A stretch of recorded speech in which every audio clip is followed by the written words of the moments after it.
हैं श्री वेद व्यास जी, ये वेदों और श्रीमद् भगवत गीता और 18 पुराणों, महाभारत और सुधा सागर आदि के ये लेखक हैं। और इस लेखक ने क्या बताया है कि एक समय इंद्र की और बृहस्पति की वार्ता हो रही थी, तो उन्होंने क्या विचार व्यक्त किए, देखिएगा। व्यास जी कहते हैं, देवराज इंद्र की बात सुनकर बृहस्पति जी उनसे कहने लगे, प्रारब्ध कर्मों का अभाव बिना भोगे नहीं हो सकता। यानी आपके जो जीवन में लिखे हुए लेख हैं उनको समाप्त नहीं किया जा सकता, वो भोगने से ही समाप्त होते हैं। जैसे पाप से दुख है तो दुख आपको भोगना ही पड़ेगा, उसका कोई विकल्प नहीं, इनके विधान अनुसार। प्रारब्ध कर्मों का अभाव बिना भोगे नहीं हो सकता, यह स्पष्ट है। आर्य इंद्र जी को कह रहे हैं व्यास, वो बृहस्पति जी के, आर्य संपूर्ण देवता तुम्हारे सहायक हैं, तुम स्वयं भी बुद्धिमान हो, फिर भी जो होनी है वह होकर ही रहेगी, तुम उसे टाल नहीं सकते। ऐसी स्थिति में सुख और दुख की चिंता में नहीं पड़ना चाहिए। महाभाग सुख और दुख ये दोनों कर्म से पुण्य और पाप के क्षय के सूचक हैं। पुण्य और पाप के दोनों अक्षय माने नाश, विनाश के सूचक हैं। देख लो कि सुख और दुख, जो सुख है वो पाप का नाश, पुण्य का नाश करता है, और जो दुख आपको प्राप्त है वो आपके पापों का नाश कर रहे। ये तरीके हैं इनके, यानी अध्यात्म मार्ग के, जो हमें बता रहे हैं। और ऐसा ही विधान है इन भगवानों का जिनकी हम पहले पूजा किया करते थे। सुख और दुख ये दोनों कर्म से पुण्य और पाप के क्षय के सूचक है। क्षय माने नाश के, यानी जो तो आपको सुख है ये आपके पुण्य नाश हो रहे हैं, और दुख हैं आपके ऊपर तो आपके पाप नाश हो रहे हैं। ऐसे ही आपका इन भगवानों का यहाँ का यही विधान है। अपने आत्मा, यह अभी तक बिजली क्यों गिरी रही, हम इस अज्ञान आधार से क्यों आधारित रहे, क्योंकि हम अशिक्षित थे, हमारे पूर्वज अशिक्षित थे। और जिनको हम विद्वान मानते थे, महर्षि मानते थे, एक परमात्मा को प्राप्त व्यक्ति मानते थे, वह कति झूठे और कपटी नकली थे। उन्हें शास्त्रों का भी नहीं पता था, परमात्मा के विधान से परिचित नहीं थे, वो वेदों को भी नहीं समझ पाए थे। इसी कारण से आज तक हम भटकते रहे, काल के जाल में फंसे रहे। परमेश्वर कबीर जी ने दया आई अपनी प्यारी आत्माओं पर। आज वर्तमान में इस दास के द्वारा वो अनमोल खजाना आपके समक्ष खोल दिया। आपके पास यदि कोई लाकर लालों की बोरी रख दे और आप परिचित नहीं हो और आपको कहे कि ये करोड़ रुपए का है, आप नहीं मान सकते, क्योंकि वो छोटा सा, बिल्कुल एक छोटा सा दिखाई देता, कंचा सा। तो इसी प्रकार अब हम शिक्षित हैं, हम सदग्रंथों को स्वयं आंखों देख रहे हैं, और आंखों देखकर हम परमात्मा को और विधान को पहचान कर, उनका दोनों का भेद देखकर, फिर हम परमात्मा को, उस पूर्ण परमात्मा को पहचान कर उसकी भक्ति करेंगे, फिर हमारा मोक्ष हो जाएगा। अब इसमें क्या बताया जा रहा है कि सुख, आप सुखी हो तो आपके पाप नाश हो रहे, पुण्य नाश हो रहे हैं। आपके ऊपर कष्ट आपत्तियां हैं तो कोई चिंता ना करो, आपके दुख नाश हो रहे हैं। तेरा गजब, ये भी कोई तरीका हुआ? अरे परमात्मा की भक्ति इसलिए करते हैं, हमारे ऊपर कोई कर्म की आपत्तियां हुआ, टल जावे, उसमें राहत मिले, लेकिन इनको ज्ञान था ही नहीं, तो और पूर्ण परमात्मा की साधना इनको पता नहीं थी, तो ये साधना करते करते स्वयं भी दुखी रहते थे ये ऋषि लोग। तो इन्होंने यही विधान बना दिया, अपना दंत कथा बना दी कि किया हुआ कर्म तो भोगना ही पड़ेगा। प्रारब्ध के कर्म में पाप कर्म का नाश नहीं हो सकता। अब देखिएगा फिर आगे। प्रारब्ध कर्मों का अभाव बिना भोगे नहीं हो सकता, यह स्पष्ट है। आर्य संपूर्ण देवता तुम्हारे सहायक हैं, तुम स्वयं भी विद्वान हो, यह आपने पढ़ लिया, बुद्धिमान हो, फिर भी जो होनी है वह होकर रहेगी, तुम उसे टाल नहीं सकते। ऐसी स्थिति में सुख और दुख की चिंता में नहीं पड़ना चाहिए। महाभाग बृहस्पति जी कह रहे हैं इंद्र को कि सुख और दुख ये दोनों कर्म से पुण्य एवं पाप के अक्षय यानी नाश के सूचक हैं। अतएव बुद्धिमान पुरुषों को चाहिए वो सुख के अभाव में भी सर्वथा आनंद का ही अनुभव करे। बता, इन बड़का की बच्चों की थ्योरी है इन लोगों की। अब यो क्या कह रहा है कि बुद्धिमानों को चाहिए दुख भी हो जा आपके ऊपर तो सुख का अनुभव करे, उसमें खुशी मनावे। कमाल की बात करता है। बेटा या बेटी की मृत्यु हो जाए, खुशी क्यों कर मनाओ, टक्कर मारने पड़ेंगे। कोई और हानि हो जाती है, खुशी कैसे मनाएंगे। ये बेतुकी बातें इन लोगों की। और हम इतने बोले बाले थे कि ऋषि जी जो बात कर रहे हैं सही है, बस गर्दन हिलाते रहते थे, हाँ जी हाँ जी। या कोई बात हुई तो हम श्रद्धालु अटूट श्रद्धा रखते थे। और ये हमारी विधान होता है भगत का कि गुरु जो बताते हैं वो फाइनल होनी चाहिए हमारे हृदय में, उसके प्रति कोई विक्षेप नहीं होना चाहिए। लेकिन इन नकली गुरुओं ने जो ज्ञान दिया, हमने उनको भी असली मानकर उनकी प्रत्येक वाणी को सत्य मान लिया, अपना माइंड प्रयोग किया ही नहीं। अपने आत्माओं, अब हमें वो ज्ञान प्राप्त हुआ है कि आप स्वयं भी उसको देखो, समझो, फिर ग्रहण करो, जल्दी ना करो। अच्छी तरह ज्ञान को तुलनात्मक तरीके से निर्णय करो, खूब उसकी जांच पड़ताल करो और फिर ब्लाइंड फेथ करो, फिर करो ब्लाइंड फेथ और पूरे विश्वास के साथ लग जाओ, आपको पूर्ण लाभ मिलेगा। नाम लेकर फिर आपके अंदर कोई इधर उधर की कोई आती है जो मन में दोष, ऐसा नहीं हो सकता, गुरुजी ऐसे कह रहे हैं, ऐसा नहीं हो सकता, फिर आपका नाम खंड हो जाएगा। क्योंकि एक नियम है, इस नियम का दुरुपयोग किया उन नकली संतों ऋषियों ने कि गुरु जी की बात में कोई आपको अविश्वास नहीं होना चाहिए, ये सत्य है। लेकिन उन झूठे गुरुओं को आपने असली गुरु मानकर उनकी बात पर विश्वास किया और आपका भक्ति नाश हुआ। और नियम यही है, गुरु बनाने से पहले, उपदेश दीक्षा लेने से पूर्व आप अच्छी तरह ये दास जो ज्ञान बताना चाह रहा है इसको समझो, सुनो, सीडी ले जाओ, पुस्तक दास ने लिखी है इनका निष्कर्ष निकाल के उसको पढ़ो।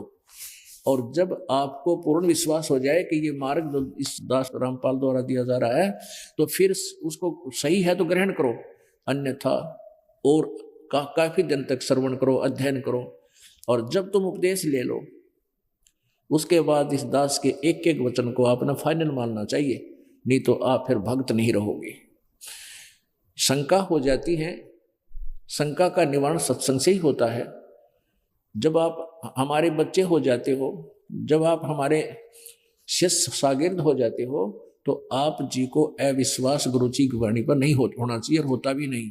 जैसे बालक छोटा सा होता है,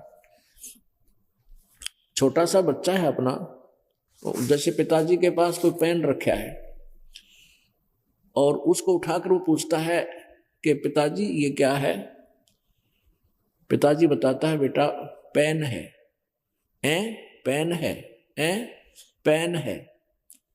वो ये भी नहीं, उसकी बुद्धि इतना भी नहीं है कि मैं ये कह दूं कि पेन नहीं है वो, और ये समझ भी नहीं पा रहा पिताजी बोल क्या रहे हैं, तो वो यही उसी को रखकर करता हुआ फिर और दूसरे खेल में लग जाता है। तो वो बालक है पिता का, तो उस बच्चे को ये अविश्वास नहीं है कि पिताजी जो कह रहा है ये गलत है, लेकिन उसकी बुद्धि कैच नहीं कर रही, वो अलग बात है। तो इसी प्रकार यदि आपने उपदेश ले भी लिया और ये दास कुछ ज्ञान कुछ समय ऐसा ज्ञान बताया जाता है जो विशेष डिटेल ना दे करके कोड वर्डों में बताना आवश्यक होता है, उसमें उस समय विषय कोई और होता है। तो उस दौरान कोई नया भक्त सुन रहा है, उसकी बुद्धि में ये कैच नहीं हो रही है कि गुरुजी बताना क्या चाह रहे हैं, तो अविश्वास नहीं होना चाहिए। ऐसा कैसे हो सकता है, ऐसा नहीं हो सकता, ये दोष आ जाएगा आपके। तो फिर उसकी वो अलग बात है, आप नहीं समझ पा रहे हो कि अब किन वर्डों में ये किस प्रकार ये ज्ञान बताया गया, तो कभी उसका विश्लेषण भी होगा तो उस समय आप समझोगे। तो अविश्वास का तरीका ऐसा होना चाहिए जैसे वो बालक का था। अविश्वास नहीं उसको कि पिताजी गलत नहीं कह सकते, लेकिन वो समझ नहीं पा रहा, वो अलग बात है। तो जब वो बच्चा बड़ा हो जाता है तो तुरंत उसको कहते हैं बेटा वो पेन ला उठा कर, बेटी वो पेन ला, तो भागे जाते हैं बच्चे और पेन उठा के लाते, क्योंकि वो समझने लगे अब। तो एक समय ऐसा आएगा। तो इस प्रकार आपने इस भक्ति मार्ग को सफल करना है। नाम उपदेश लेने मात्र से आप भक्त नहीं बन जाओगे, नाम की केवल भक्ति करने मात्र से आप पार नहीं हो जाओगे, नहीं। आखिरी श्वास तक आपने गुरु जी को, अपने गुरुदेव को पूरी श्रद्धा और सम्मान के साथ देखना होगा। आखिरी श्वास तक यहां से जाओगे तब भी वहां आगे आपको परमात्मा इस दास के रूप में मिलेगा, और जैसा आपका भाव यहां इस दास के प्रति है वैसा ही वहां होगा। लेकिन भगवान के सामने जो आपका भाव होना चाहिए, अगर वो ऐसा नहीं हुआ तो आप रिजेक्ट हो जाओगे। इसलिए इस दास के माध्यम से आपकी रिहर्सल कराई जा रही है कि ताकि आप उस फाइनल एग्जाम में फेल ना हो जाओ। गुरु मानुष कर जानते ते नरकइये अंध, वह दुखी संसार में आ गई उनके। तो कहने का भाव ये है दास का। अभी देखिएगा, हम जो प्रसंग चल रहे हैं उस पर चलेंगे, नहीं तो ये अलग विषय बन जाएगा। हम श्रीमद् देवी भागवत 5वां स्कंद पढ़ रहे हैं और 282-83 पृष्ठ पर, हम अब 283 पृष्ठ पर आ गए हैं। 5वें स्कंद में श्रीमद् देवी भागवत। अब ये क्या कह रहे हैं, बोले आदमी, बृहस्पति कह रहा है अतः विद्वान पुरुषों को चाहिए सुख के अभाव में भी सर्वथा आनंद का ही अनुभव करें। अतः महाराज इस अवसर पर सुयोग्य मंत्रियों से परामर्श लेकर विधि पूर्वक यत्न करने में कटिबद्ध हो जाओ। यत्न करने पर भी जो होनहार होगा वह तो सामने आएगा ही। अब ये क्या कह रहे हैं कि भाई दुख भी आ जा तो उसमें भी सुख मानना है, ये गलत बात है। आपके पेट में दर्द हो जाए और उसमें सुख कैसे माना जाएगा? वो तो पेट के दर्द की औषधि मिले, वो पीड़ा शांत हो तो फिर आप पे खुशी होगी। तो इनका मेथड ही गलत है। ये संत ऋषि महर्षि नहीं थे, ये नकली थे, डुप्लीकेट थे, इनको वेद ज्ञान भी नहीं था। पुण्यात्माओं,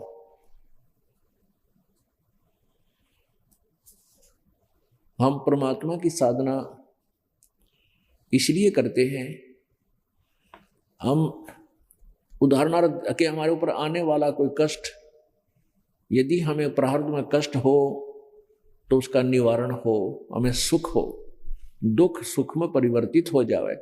जैसे किसी आहार के कारण, गलत आहार के कारण पेट में पीड़ा हुई, उसके लिए कोई दवाई चूर्ण हमने फाँक लिया, वो पीड़ा नष्ट कर दी तो सुख हो गया, आनंद हुआ। लेकिन पीड़ा रहते आनंद क्यों कर मनाया जा सकता है? तो अंडरस्टूड बात है।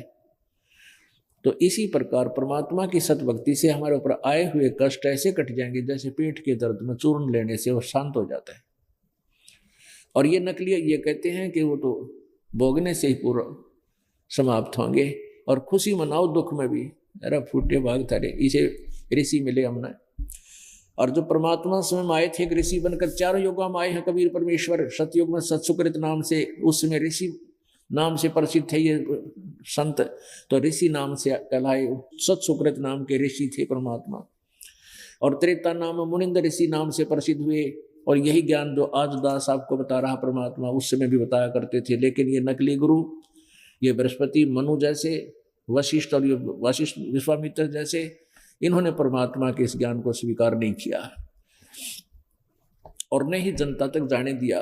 और जनता बोली इन विद्वानों को, संस्कृत के जानने वालों को विद्वान पुरुष और वेदों के ज्ञाता मानते रहे, इसलिए कबीर परमेश्वर पर विश्वास उन्होंने किया नहीं, जिसका आज हम कितना भयंकर परिणाम भोग रहे हैं। अभी तक धक्के खा रहे हैं गंदे लोक में। किसी का बेटा मर गया, किसी की बेटी मर गई, किसी की टांग कट गई, किसी का हाथ कट गया, कोई अंधा हो गया, किसी को कैंसर की पीड़ा है, कोई और मानसिक परेशानियां, 100 प्रकार के झगड़े इस जीव के गल में डाल रखे काल। और सतलोक में जाने के बाद ये दुख आपको नहीं रहेंगे। ये तो आप जी ने देखा देवताओं के गुरु बृहस्पति जी के विचार, कि किए हुए कर्म को तो भोगना ही पड़ेगा। और पुण्य, आपको सुख है तो आपके पुण्य नाश हो रहे हैं, और दुख है तो आपके पाप नाश हो रहे हैं। करते रहो। और परमात्मा कहते हैं कि हमारे पास एक ऐसा मंत्र है, ऐसी साधना है, आपके पाप नाश हो जाएंगे, सुख न्यो के न्यो रह जाएंगे। सुख मीन जैसे आपके जो सुख है प्रारब्ध में वो तो है ही, और फिर उन दुखों के का जो पीरियड समय है उसको और आपकी जो भक्ति दी जाती है उसके आधार से परमात्मा और आपके सुख लिख देंगे उन पुण्यों के आधार से जो आपको, तो वो आपके आने वाला जीवन का जो सुख है वो बढ़ जाएगा, दुख कट जाएंगे। अब आपको दिखाते हैं शुक्राचार्य, राक्षसों के गुरु शुक्राचार्य के विचार। ये देखिएगा 242 पृष्ठ पे, ये है चौथा स्कंद, और 243 पृष्ठ पे व्यास जी कहते हैं, प्रहलाद की बात सुनने के पश्चात शुक्राचार्य ज्ञान दृष्टि से सब कुछ देखकर प्रसन्न हो गए। उनका मुख मुस्कान से भर गया। उन्होंने दैत्यों से कहा, दानव, तुम मेरे यजमान हो, भक्त हो, तुम्हें न तो डरना चाहिए और न पाताल में ही जाना चाहिए। अपने सत मंत्रों के प्रभाव से मैं तुम्हारी रक्षा कर लूंगा। धर्म के मर्मज महाशो, प्राचीन समय में ब्रह्मा जी के मुख से मैंने जो बात सुनी है उसे बता रहा हूं, सुनो। यह वचन बड़ा ही हितकर, सत्य और अटल है। उन्होंने कहा था, ब्रह्मा जी ने कहा था, शुक्राचार्य बता रहे हैं, होने वाली बातें अवश्य होकर रहती हैं। यानी ब्रह्मा जी के ज्ञान का भी आपके साथ, आपको साथ साथ पता चल रहा है। ब्रह्मा जी कह रहे हैं, शुक्राचार्य बता रहे हैं कि होने वाली बातें अवश्य होकर रहती हैं। धरातल पर कोई भी ऐसा सुयोग पुरुष नहीं है जो प्रारब्ध को विफल बनाने में समर्थ हो सके। यानी जो लिखा है आपके भाग्य में वो जो का तो ही मिलेगा, उसको कोई समाप्त नहीं कर सकता। ब्रह्मा जी के विचार हैं। अब ये शुक्राचार्य बता रहा है कि विपरीत समय के कारण इस समय तुम्हारी शक्ति अक्षीण हो गई है, अतः एक बार तो तुम्हें देवताओं से परास्त होकर पाताल में जाना ही पड़ेगा। समय सदा बदलता रहता है। कुछ ही दिन पूर्व तुम सम्राट रह चुके हो। देखो पुण्यात्माओं, ये नकली गुरु यहाँ तो कह रहा है कि उन्होंने दैत्यों से कहा, सुनो तुम मेरे भगत हो, यजमान हो। शुक्राचार्य कह रहे हैं तुम्हें न तो डरना चाहिए और न पाताल जाना चाहिए। मैं अपने सतमंत्रों से प्रभाव से मैं तुम्हारी रक्षा कर लूंगा। तुमने पहले तो सट्टे मारे कि तुमने चिंता ना करो। ये नकली ऐसे मूर्ख बनाते हमारे को। किसी के पास भी कोई दुखी प्राणी जाता है तो वो जाते ही कहता है कि ले ये मंत्र जाप कर, ये 50 रुपये यहाँ रख दे, 51 रुपये फेर लाइए। यानी उसको धर्म पुण्य जो मंत्र जाप की कहता वो करता रहता है 100 बार 50 बार जैसे भी आता है। फिर आखिर में कह देता है कि ये तो तेरे भाग्य में लिखा है तो भोगना ही पड़ेगा। यही शुक्राचार्य कह रहे हैं। पहले तो कह रहे हैं कि मैं तुमने पाताल नहीं जान दूंगा, पाताल में यानी अपना देश छोड़कर घटिया देश में जाना। इंद्र प्रहलाद जो था पूरी एक बार जो ना पूरी पृथ्वी का शासक बन गया था और फिर देवताओं से हार गया था। फिर वो पाताल में जाना पड़ा था उसने, ये स्थान छोड़ के। पाताल अच्छा स्थान नहीं है। तो अब कहता है कि शुक्राचार्य एक तरफ तो कह रहा है कि तुम चिंता ना करिए, तुम्हें पाताल नहीं जान दूंगा, अपने मंत्रां तुम्हारी रक्षा कर लूंगा। फिर न्यों कहा एक बात मैंने ब्रह्मा जी से सुनी थी। ब्रह्मा जी इन सब का गुरु है, देवताओं के गुरु बृहस्पति का भी और राक्षसों के गुरु शुक्राचार्य का भी गुरु है, क्योंकि उसने सबको ज्ञान दिया है, वेद जैसा भी उसने समझा। कि एक बात अटल है, ब्रह्मा जी ने बताई थी, वह बात मेरा याद है कि किया हुआ कर्म प्रारब्ध तो भोगना ही पड़ेगा और कोई इसने चेंज नहीं कर सकता। इसलिए तुमने पाताल तो जाना ही पड़ेगा। आर कह, अरे फुटे वाग तेरे, पहले तो कह रहा था मैं तेरे रक्षा कर लूंगा, तुमने तो नहीं जाने दूंगा। न्यों जाना तो पड़ेगा, प्रारब्ध में लिखा हुआ है। तो न्यों हमें मूर्ख बनाए रखा इन्होंने, अपने पीछे लगा रखा और हम इतने बोले थे, गुरु जी जो कहते हैं अच्छा जी अच्छा जी। वैसे होना तो ऐसा ही चाहिए, पर गुरु पूरा हो तब होना चाहिए। अब कोई गधी बांध रहा हो और उसमें गाय के गुण देख रहा हो है, और गाय उसने देखी ना हो, तो गधी वाला काम कर सके, गाय वाला नहीं कर सकती। गधी तो मेरे ख्याल में पाइया दूध देगी आध किलो, और गाय ठोक दे बाल्टी। तो ऐसे ही पूरे गुरु में और नकली गुरु में इतना अंतर जान लियो। अब आपको एक और नकली ऋषि मैं ऋषि पाक रहा था, योद्धानंद, इसका नया पाक क्या था, और ये बहुत दुनिया को भ्रमित कर गया। क्योंकि जब तक हम ओरिजिनल और डुप्लीकेट वस्तु को साथ साथ नहीं देख लेंगे, तब तक हम उस डुप्लीकेट को त्याग नहीं सकते। इस दास का केवल उद्देश्य यही है कि ये दास आपको अपने सदग्रंथों से और इन नकली ऋषि महर्षि जिनको तुम ओरिजिनल असली महर्षि मान रहे थे, उनके विचारों को और वेदों से तुलना करके दिखा दूं, तो आपको विश्वास हो जाएगा और इन नकलियों के उस विधान को त्याग कर ओरिजिनल वास्तविक विधान और भक्ति को स्वीकार करके आप अपना जीवन कल्याण करवा लोगे। इस दास का उद्देश्य इतना ही है। और जो इन पुस्तकों को बेचकर अपनी रोजी रोटी चला रहे हैं, इन घटिया ज्ञान युक्त इन पुस्तकों को बेचकर, वो लोग ही विरोध कर रहे हैं इस दास का कि रामपाल झूठ बोला है। सत्यार प्रकाश में ऐसा कहीं नहीं लिखा जो वो बताता है। अब सत्यार प्रकाश आपके सामने कर दूंगा, वो भौंकते रहिए, उनकी आपका विचार विश्वास ही नहीं होगा उनकी बातों का। तो उन्होंने ये ऐसा जुल्म करवाया, क्रोथा कांड करवा दिया, कितना जुल्म किया, 2 साल तक परमात्मा के मार्ग को बंद करा दिया। तो इन दुष्टों का बुरा हाल होगा, देख लेना, उस समय आएगा तुम्हारे सामने ही होगा। दास बद्दुआ नहीं दे रहा, लेकिन इतने निर्मल काम को करना चाहिए था। सहयोगी न कर पाता, तो विधान परमात्मा का अटल है, और जब तक सत साधना नहीं करते उनको वर्कडन ही मिलेगा, किया हुआ कर्म तो भोगना ही पड़ेगा। अब इस महर्षि ने जो तोबा मचा रखी थी, तहलका मचा रखा था, इनके रोजी रोटी कमाने वालों ने इस दानंद की इतनी महिमा गा रखी थी। बड़ा विद्वान था, वेदों का ज्ञाता, ऐसे कभी हुआ ना हुए हैं, और इसके आधार से इन्होंने अन्य ऋषियों को भी फेल कर रखा था इसकी दंत कथा सुनाने वालों ने। तो अब हम खुद देखेंगे कि ये वेदों को सच्चा मानता था ये दानंद जी, महर्षि दानंद। वैसे महर्षि नहीं था यो तो आम आदमी तभी कति बेकार था। इसके विचार देख ले सत्यार प्रकाश में, पता नहीं क्या बकवाद गढ़ रखी है। फिर भी महर्षि इसलिए कहना पड़ता है, कोई सुनता होगा इन प्रवचनों को तो वो समझ नहीं पाएगा कि किस दानंद के बारे में बोला जा रहा है। महर्षि इसके साथ लगानी मजबूरी होगी हमारी, इसके अज्ञान को उधेड़ने के लिए।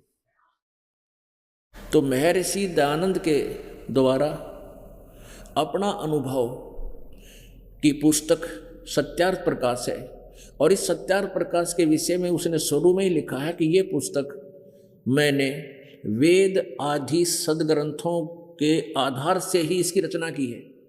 यानी वेदों में जो लिखा है उसको सरल करके सत्यार्थ प्रकाश में जनसाधारण के लिए लिखा है, समझने के लिए। तो ये वेदों से अगर मेल खाती है तो सत्यार्थ प्रकाश सही है, और यदि वेदों से इसका ये मेल नहीं खाता है तो सत्यार्थ प्रकाश ये झूठा है। बस इतनी सी बात है। फिर हमने सत्यार्थ प्रकाश की बजाय अपने वेदों से ही फिर नए सिरे से अपनी साधना स्वीकार वो क्रिया शुरू करनी चाहिए। अब जैसे एक मान लीजिए किसी टीचर ने या विद्यार्थी ने कोई मैथमेटिक्स का कोई क्वेश्चन जो है सोल्व करने की कोशिश की, तो वो करते करते वो बीच में जाकर अड़ गया या गलत उत्तर बन गया उसका, तो उसका क्या तरीका है कि उसको कैसे ठीक करें। तो मूल स्टेटमेंट है, वो मुख्य जो मेन स्टेटमेंट है जहाँ से उस पढ़कर हमने उसका अनुवाद सॉल्यूशन शुरू किया था, हल करना शुरू किया था, हमें चाहिए कि उस मूल उस रकम को, भाषा को फिर से पढ़ें, उसमें क्या कहा गया है, और फिर नए सिरे से निकालना चाहिए। तो ऐसे ही जैसे इन ऋषि महर्षियों ने अपने अनुभव से वेदों आदि को समझा और ये हल करके ये पुस्तक बना दी, अब इसमें उत्तर गलत हो गया, तो हमने चाहिए कि हम फिर से ही उन्हीं वेदों को पढ़ें जिनके उत्तर, जिनके विचार इनसे अब गलत हो चुके हैं इनसे, और इनको परित्याग कर दें, इनको एक तरफ डाल दें, इनकी हमें आवश्यकता नहीं रहेगी, क्योंकि आप जी शिक्षित हैं। अब देखिए सत्यार्थ प्रकाश, अब देखो पुण्यात्माओं, इस महर्षि के इस पोज ने देख कर आम आदमी नो सोचेगा भाई ये महर्षि के, ये तो भगवान से मिल रहा था। और इसके बारे में एक दंत कथा चला रखी थी कि महर्षि दानद ने वेदों के अर्थ समाधिस्थ होकर भगवान से पूछ पूछ कर अनुवाद किए, और सत्यार्थ प्रकाश उसी आधार से लिखा है, समाधिस्थ होकर गूढ़ रहस्यों को साना और फिर लिखे। तो पहले हम सोचा करते जरूर अवश्य किया होगा, अरबी इसके विचार देखेंगे, इसके थैले न खोल के इसने केबर रखा था इसमें सत्यार्थ प्रकाश में। ये महर्षि दानद सरस्वती है, इसका जन्म संवत 1881 सन 1824 में हुआ और मृत्यु 1940 संवत सन 1883 में 59 ईयर ओल्ड, 59 साल की 59 साल की उम्र में इनकी मृत्यु हो गई थी। ये देखना, ये है इनका सत्यार्थ प्रकाश है, यहां इन्होंने शुरुआत की है इसकी। क्या लिखा है? वेद आदि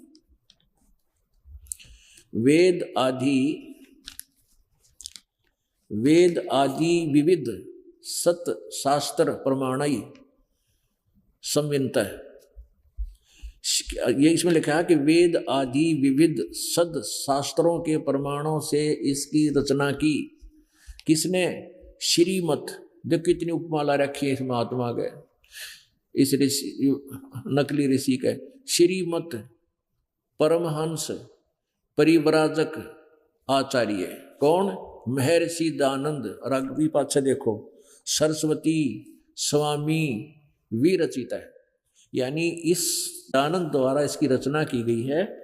और इसमें बताया है कि ये वेद आदि विविध सद शास्त्रों के प्रमाणों से प्रमाणित करके वो उन्हीं के आधार पर इसकी रचना की है। कहाँ से प्रकाशित है? प्रकाशक है वैदिक यति मंडल, दानंद मठ, दीनानगर, पंजाब से। मुद्रक कौन है इसके? आचार्य प्रिंटिंग प्रेस, दानंद मठ, गोहाना मार्ग, रोहतक से। ये वहां से इसकी छपा है ये।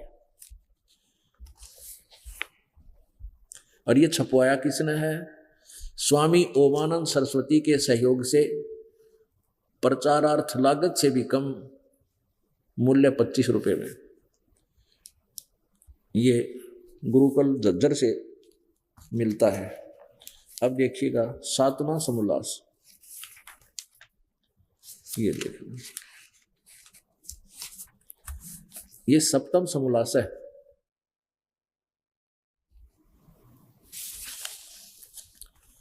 और सत्यार्थ प्रकाश है 154 पृष्ठ पे। 154 पृष्ठ पर किसी ने प्रश्न किया कि प्रश्न ईश्वर साकार है व निराकार? उत्तर महर्षि दानंद का निराकार। 155 पर प्रश्नकर्ता ने प्रश्न किया, परमेश्वर की स्तुति, प्रार्थना और उपासना करनी चाहिए व नहीं? उत्तर मिला, स्वामी जी ने कहा कि करनी चाहिए। तो प्रश्नकर्ता कहता है, क्या स्तुति आदि करने से ईश्वर अपना नियम छोड़ स्तुति प्रार्थना करने वाले का पाप छुड़ा देगा, यानी पाप नष्ट कर देगा? उत्तर स्वामी जी का नहीं। महर्षि दानंद का उत्तर है कि नहीं, परमात्मा की स्तुति आदि करने से यानी भक्ति उपासना करने से पाप नहीं छुड़ाता। तो प्रश्नकर्ता ने कहा, फिर स्तुति प्रार्थना क्यों करना, किस लिए करें फिर इसने? स्वामी जी कहते हैं उनके करने का फल और ही है, अन्य है। प्रश्नकर्ता कहता वो क्या फल है? उत्तर देता महर्षि दानंद, स्तुति से ईश्वर में प्रीति, उसके गुण कर्म स्वभाव से अपने गुण कर्म स्वभाव का सुधरना, और भाई प्रार्थना से निरअभिमानता, उत्साह और साहे का मिलना, उपासना से, आह, उपासना से परब्रह्म से मेल और उसका साक्षात्कार होना। वारे महर्षि, यहां तक कह रहा है भगवान निराकार, और यहां कह रहा है उपासना से परब्रह्म से मेल और उसका साक्षात्कार हो जाए। अपने आत्मा में विचार करो। अभी आपने महर्षि दयानंद के अनुभव की पुस्तक सत्यार्थ प्रकाश पढ़ी, आंखों देखी प्रोजेक्टर पे। अब एक तरफ तो कहता परमात्मा निराकार है, फिर किसी ने प्रश्न किया कि क्या परमात्मा की स्तुति करनी चाहिए? कहता करनी चाहिए। प्रश्नकर्ता कहता है कि क्या परमात्मा की साधना करने से हमारे पाप नाश हो जाएंगे, अक्षमा हो जाएंगे? तो स्वामी महर्षि दयानंद कहता है नहीं। प्रश्नकर्ता कहता है फिर साधना किस लिए करें जब पाप नाश ना होते? तो उत्तर देता है कि इसके करने से कोई और फल मिलता है, और लाभ है। प्रश्नकर्ता ने कहा वो क्या लाभ है? कि उपासना से परब्रह्म से मेल और उसका साक्षात्कार हो जाता है। अरे भले आदमी, एक पृष्ठ पहले बोल रहा है परमात्मा निराकार है, और यहां लिख कह रहा है कि परमात्मा का साक्षात्कार हो जाता है और परब्रह्म से मेल, एक ब्रह्म। आप जी तो अच्छी तरह समझ सकते हो, क्योंकि इनको तो कह का बिना बेरा था भक्ति इस अध्यात्म ज्ञान का। इन ऋषि महर्षि नकली फीत तीन की है। एक ब्रह्म, एक परब्रह्म, एक दादा, एक परदादा, दो हो गए। यानी ब्रह्म को छोड़ने के परब्रह्म से मेल हो जाता है उपासना से, और साक्षात्कार हो जाता है, उसके दर्शन हो जाते हैं। साक्षात्कार में दर्शन होना, आमने सामने बात होना, उसके दर्शन, साकार में कोई वस्तु दिखाई देती है, उसको साक्षात्कार कहते हैं। जैसे बच्चा इंटरव्यू पर जाता है, इंटरव्यू, तो उसके लिए कहते हैं साक्षात्कार करते, दोनों का, उसका इंटरव्यू लेने वाले का और देने वाले का आपस में साक्षात्कार हुआ, आमने सामने बैठ के बात हुई, उसको साक्षात्कार कहते हैं। अच्छा पुण्यात्मा, ये महर्षि का अलावा था, और महर्षि स्वामी जी की बोर्ड भी इसके लगा रखा था। इससे कोई ये पूछे, जैसे कोई किसी दुकान ने साबुन सेलर का, सोप सेलर का बोर्ड ला रखा है, थोक विक्रेता, और उससे कोई पूछे जाके कि भाई साबुन मैल काट देगा, कपड़े के मैल छुड़वा देगा, और वो उत्तर देवे कि भाई साबुन लगाने से मैल तो नहीं छुड़ेगा, कपड़ा मैल कपड़े का साबुन नहीं छुड़वाएगा, कपड़े का मैल साबुन नहीं छुड़वाएगा, साबुन प्रयोग करने से, जल और साबुन प्रयोग करने से साबुन कपड़े का मैल नहीं छुड़वाता। तो प्रश्नकर्ता कोई पूछा भी फिर साबुन का क्या करेंगे? तुम कह रहे हो साबुन ले ले, साबुन ले ले, फिर साबुन का करेंगे क्या जब कपड़े का मैल नहीं छुड़वाएगा? तो वो थोक विक्रेता नकली इधर लकड़ी के गुटके ले रहा होगा, झूठ बेचन खातिर बकवाद कर रहा था।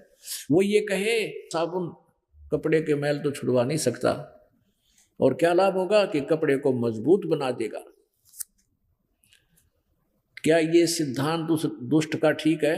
उस नकली जिसने, इससे सिद्ध है कि उस व्यक्ति ने कभी जिंदगी में साबुन देखा नहीं, और लकड़ी के गुटके काट के उसके साइज के बनाकर पैक कर रखे कप, उनमें पेपर में पैक कर रहा है, और ऊपर लिख रखा है सोप डिटर्जेंट साबुन है। तो ऐसा ही सत्यार्थ प्रकाश है, ऐसा ही महर्षि दयानंद का ज्ञान है कि भगवान की उपासना से, साधना से पाप तो नाश हो को नहीं, परमात्मा पाप नहीं छुड़वा सकता, और क्या लाभ है? उसका साक्षात्कार हो जाएगा। अरे वाह! जैसे कोई वैद्य का बोर्ड लगा रखा है डॉक्टर का, और उससे कोई प्रश्न करे कि डॉक्टर जी इस औषधि खाने से मेरा रोग नाश हो जाएगा, और वो वैद्य नकली डॉक्टर कहे नहीं, औषधि खाने से रोग नाश नहीं होता, तो भी और क्या होगा इससे? फिर औषधि किस लिए खावा, किसके और लाभ है? क्या लाभ है? पहलवान बन जाएगा। अरे निकम्मे आदमी, जान न हो रही है, तूने दवाई रोग नाश कर नहीं सकती, वो पहलवान हो जाएगा। तो क्या ये एक वेद की स्टेटमेंट हो सकती है? नहीं, कभी नहीं। तो ऐसे क्या ये महर्षि की ये का सिद्धांत, क्या ये महर्षि की स्टेटमेंट हो सकती है ये कहना कि उपासना से परमात्मा पाप नाश नहीं करता, जबकि वेदों में परमात्मा का विधान, उसके गुण लिखे हैं कि परमेश्वर घोर पाप का विनाश कर देता है। अब हमने वेदों को देखना है। जैसे दास ने भी आपको बताया था कि कोई प्रश्न हल करते समय और किसी भी टीचर से या किसी विद्यार्थी से उत्तर गलत हो गया, तो उस उत्तर गलत हुए में माथा नहीं मारा, नए सिरे तो उस स्टेटमेंट में पढ़ रहे उसमें क्या पूछा गया है, किस चीज की आवश्यकता है, क्या हमने ढूंढना है, तो नए सिरे से फिर वो फार्मूला ला कर उसका उत्तर निकालना चाहिए। तो अब वेद हमारी मूल स्टेटमेंट है, वेदों को हम वेदों को फिर देखेंगे, इन वेदों को समझा नहीं, ये उत्तर गलत कर गए, उस स्टेटमेंट उस प्रश्न को हल ठीक नहीं कर पाए, तो हम फिर शुरू से पढ़ेंगे और उसमें हल फिर हम सही निकाल लेंगे। देखिएगा यजुर्वेद अध्याय नंबर 8, यजुर्वेद अध्याय नंबर 8 का मंत्र नंबर 13 में 6 बार लिख रखा है, परमात्मा के गुणों के पूर्ण परमेश्वर की सत साधना करने से वो घोर पाप विनाश कर देता है, छुड़वा देता है। देखिएगा यजुर्वेद, और ये इसका अनुवाद करता भी स्वयं ही है महर्षि दयानंद।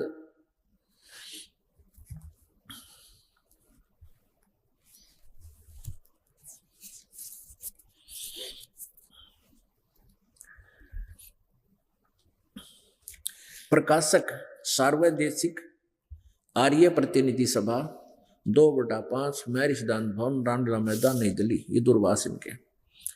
और ये है यजुर्वेद आर्य भाषा भाष्य, संपूर्ण 40 अध्याय, महर्षि दयानंद सरस्वती कृत, इनके द्वारा अनुवादित है। बिल्कुल ठीक है।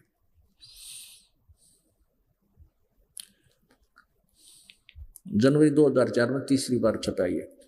मुद्रक Prince offset printers 1510 Pataudi house, Daryaganj, नई दिल्ली, ये इनका फोन नंबर है। अब देखना 8वें अध्याय का 13वां मंत्र,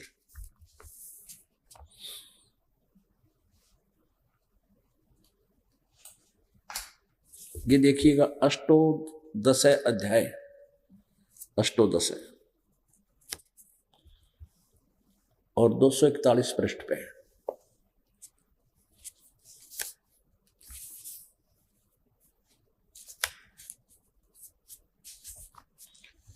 ये देखिएगा मंत्र नंबर 13,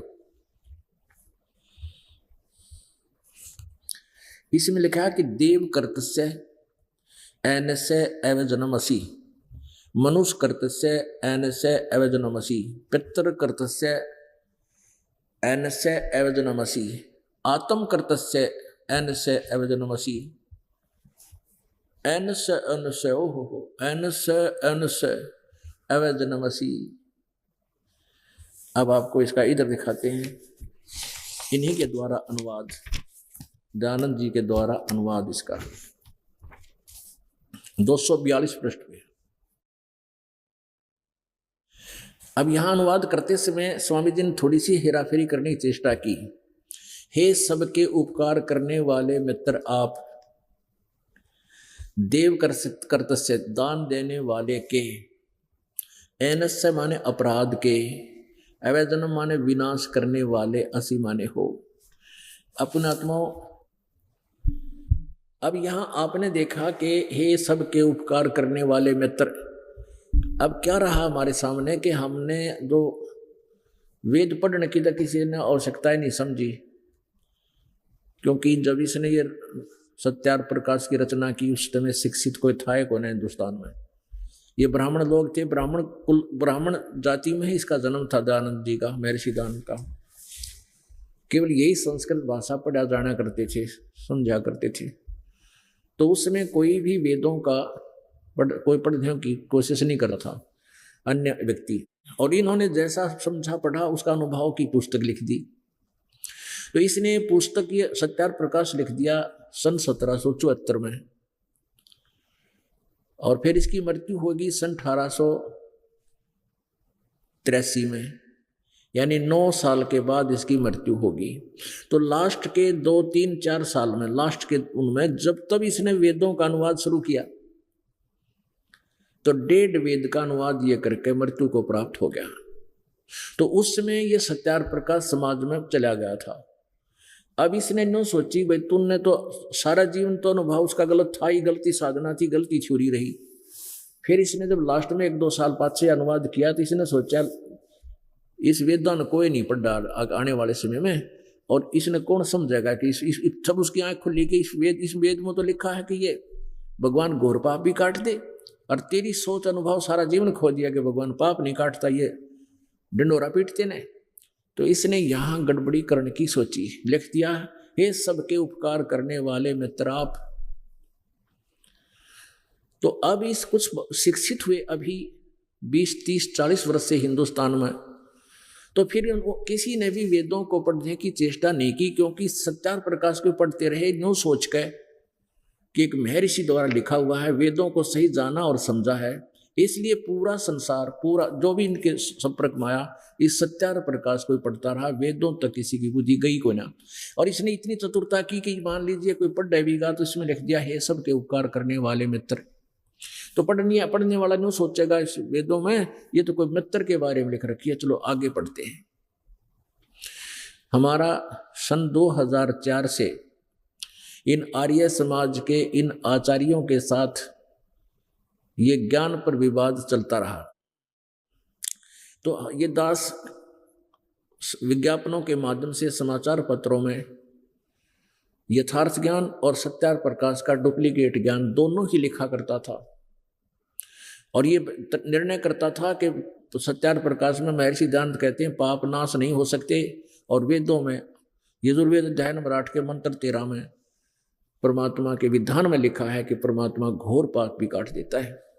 तो इनका उत्तर आया था, ये इन्होंने भी थोड़ा सा उत्तर देते थे ये, क्योंकि इनका सहयोग ये समाचार पत्र वाले भी देते रहे, हम पैसे में देते थे, इनका फ्री में छाप देते थे। वो कुछ थोड़ा बहुत एक आधी बार छोटा मोटा लेख सा इन्होंने पैसे से भी छपवाया हमारा विरोध करने के लिए।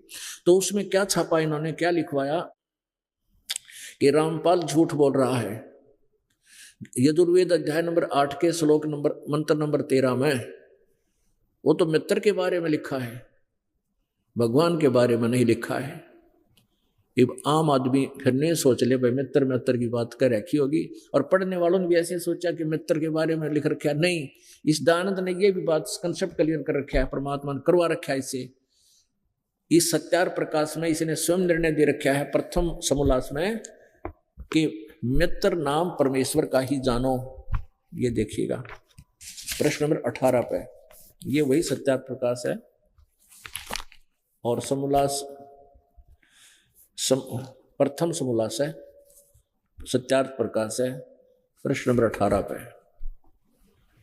यहां नीचे लिखा इसने कि जो सबसे स्नेह करे, सबको प्रीति करने योग्य है, वह परमेश्वर सबका सच्चा मित्र है, इससे परमेश्वर का नाम मित्र है। हो गया कंसेप्ट क्लियर। अब हम फिर लेते हैं इस यजुर्वेद अध्याय नंबर 8 के श्लोक नंबर 13 को। अब इसमें स्पष्ट होगा कि हम मित्र के स्थान पर परमेश्वर पढ़ेंगे, और ये बात स्पष्ट हो जाएगी कि परमात्मा घोर पाप को भी काट सकता है। ये देखना, ये वही यजुर्वेद, ये महर्षि दयानंद द्वारा ही अनुवादित है। इसके हम हिंदी अनुवाद इन्हीं के द्वारा किया हुआ आपको पढ़कर सुनाते हैं, आप भी स्वयं पढ़ते रहिए। हे सबके उपकार करने वाले मित्र यानी परमेश्वर आप, दान देव कर्तस्य दान देने वाले के, एनस्य माने अपराध, एनस्य माने अपराध,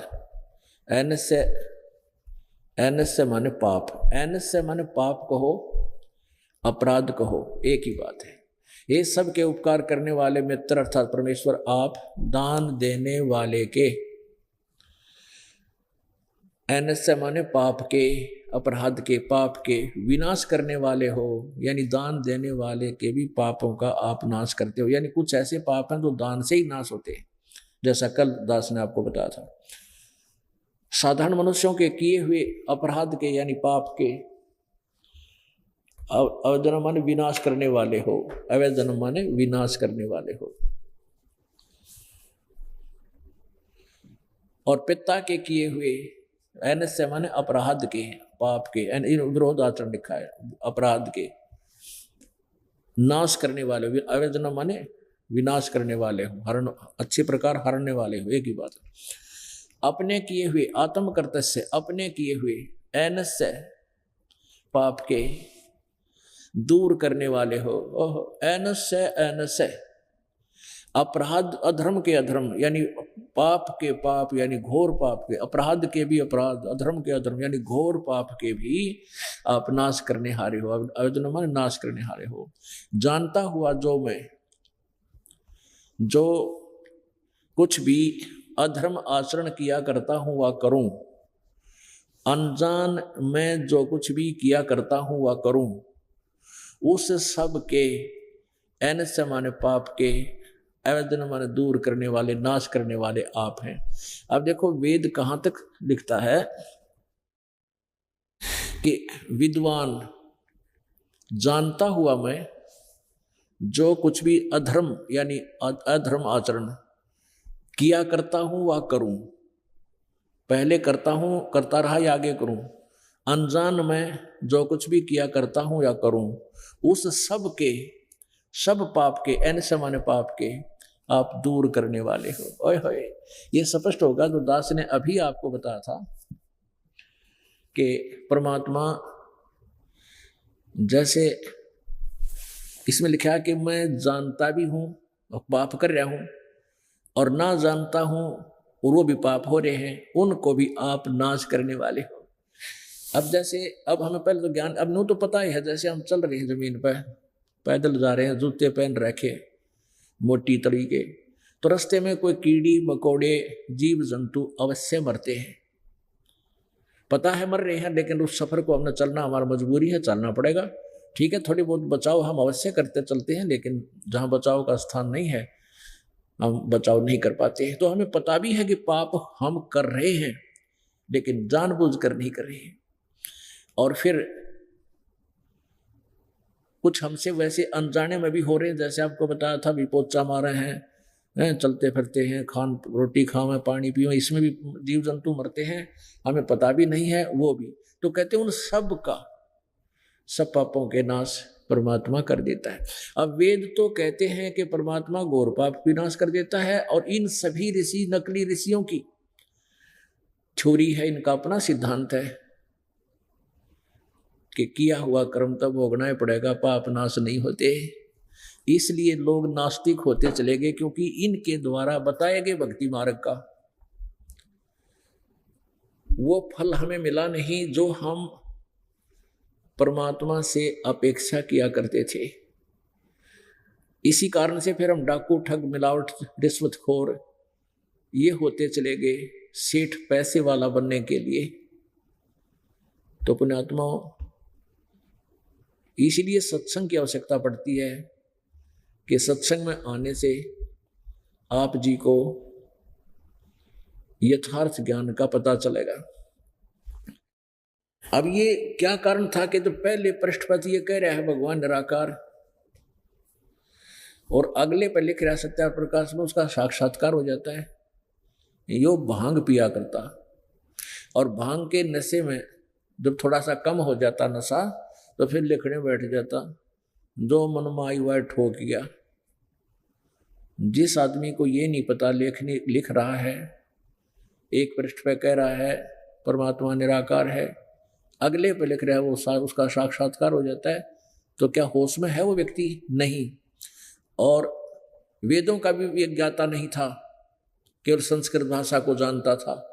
अगर वेदों का ज्ञाता होता तो सत्यार प्रकाश इसका अपना अनुभव है, ये उसको अवश्य उसमें मेंशन करता। बाद में अनुवाद करना और चीज है, वेदों को समझकर उसके अनुसार साधना करना वो अन्य बात है, और वही खास बात है जिससे दयानंद जी, महर्षि दयानंद वंचित रहे और समाज को भी वंचित रख के घोर पाप के भागी हुए। और आने वाले समय में देखना, इसके नाम से भी नफरत हो जाएगी जनता को, जब तुम्हें स्वयं ज्ञान होगा। इतनी बेहुदी बातें सत्यार प्रकाश में लिखी है जो समाज में कभी प्रयोग नहीं हो सकती। वो बहुत बार दिखाई है, लेकिन उसको उनको दिखाते समय हमें शर्म आने लगी और इसके समर्थकों ने अभी तक शर्म नहीं इस बात की कि इसमें कितना गंद भर रखा है। अब ये भांग पिया करता था, इसका थोड़ा सा उदाहरण देना पड़ेगा। भांग भांग के तो सारे काम करा करता, तम्बाकू खाया करता, तम्बाकू सूंघा करता और नंगा रहता था, कभी एक लंगोटी भी लपेट लेता था, कभी खूब संगर कर चला करता। यानी हर तरह के जो भी इसने दाव लगा वो एक क्रिया कर्म करे। ये देखिएगा, ये आत्मकथा स्वयं लिखी है इस दयानंद जी ने और ये प्रकाशित की है। ये आत्मकथा है दयानंद सरस्वती ने और उसने आप लिखी है। और ये कहाँ से छपी है? वैदिक पुस्तकालय दयानंद आश्रम के सरगंज अजमेर तक।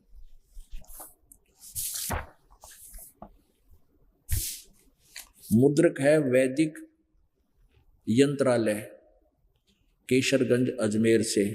प्रकाशक है वैदिक पुस्तकालय केसरगंज अजमेर और ये सन 1999 में छपी है। अच्छा, अब देखना इसके पृष्ठ नंबर 22 पे आत्मकथा। ये खुद लिख के भेजी इसने चिट्ठी, उसको फिर बाद में छापा गया है। तत्पश्चात जिस वस्तु की खोज में था उसके अर्थ आगे को चल दिया और आसुद सुदी 2 सन 1913 को दुर्गा कांड के मंदिर पर जो चांडालगढ़ में है पहुंचा।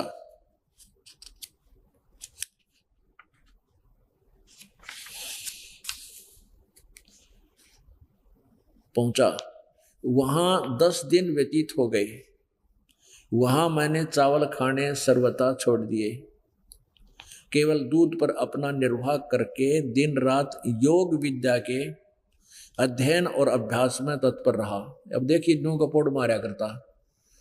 अब क्या कह है कि मैंने चावल खाने छोड़ दिए, दूध पिया करता, दिन रात योग विद्या के अध्ययन अभ्यास में तत्पर रहता रहा और दुर्भाग्यवश वहां मुझे एक बड़ा दोष लग गया, अर्थात भांग पीने का स्वभाव हो गया। सो कई बार उसके प्रभाव से सर्वथा बेसुध हो जाया करता। देख ऊपर का है, केवल दूध पर अपना निर्वाह करके दिन रात योग विद्या अध्ययन और अभ्यास में तत्पर रहा। हरनों का फिर भांग पीने लग गया और बेहोश होकर पड़ जाया करता, बेसुध हो जाता था। अब भांग पी के आदमी और लोग दिखावा यू कराया करता, जो अपना बेरा जिसी समाधि लाया करता, किसा योगदान लगाता होगा, जिसने ज्ञान ने कोई नहीं कहेगा। पी का भांग कड़ ला के बैठ गया किता द्वार के भांग के नशे में सवेरे तक बैठा रहा, इसने पता नहीं तू होश पड़ा कहाँ है। आम आदमी ने सोचा बड़ा समाधि ला रहा है।